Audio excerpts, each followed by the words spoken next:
నమస్తే లవీస్, ఎట్లున్నారండి అందరూ? నేనైతే మస్తున్నా. ఈరోజు ఒక మినీ వ్లాగ్ షేర్ చేస్తున్నా అండి. భద్రాచలం వెళ్ళినామండి, శ్రీరామనవమి తర్వాత వెళ్ళినాము. రష్ అయితే బాగానే ఉన్నారు. దర్శనం అయితే మాకు మంచిగా అయింది. లోపల కెమెరా ఎలో లేదండి.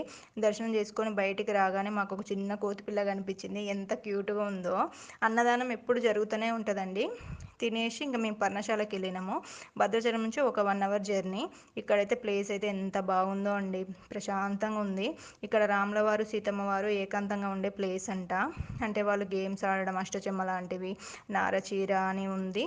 ఇంకా సీతమ్మ వారు పసుపు కుంకుమ పెట్టుకునే ప్లేస్ కూడా ఉంది. అదంతా చూసినాము. ఇదంతా చూస్తుంటే నాకైతే ప్రియమిదు నా మా సాంగ్ మైండ్లో రన్ అయింది. పక్కనే షాపింగ్కి స్టాల్స్ ఉన్నాయి. నేను ఎక్కడ దేవస్థానానికి వెళ్ళినా కూడా గాజులు కొనుక్కుంటా. అంత మంచి జరిగిందండి. ప్లేసెస్ చూడడం కానీ దర్శనం అంతా మంచిగా జరిగింది. ఇంకా ఇంటికి బయలుదేరినాము. Please do subscribe.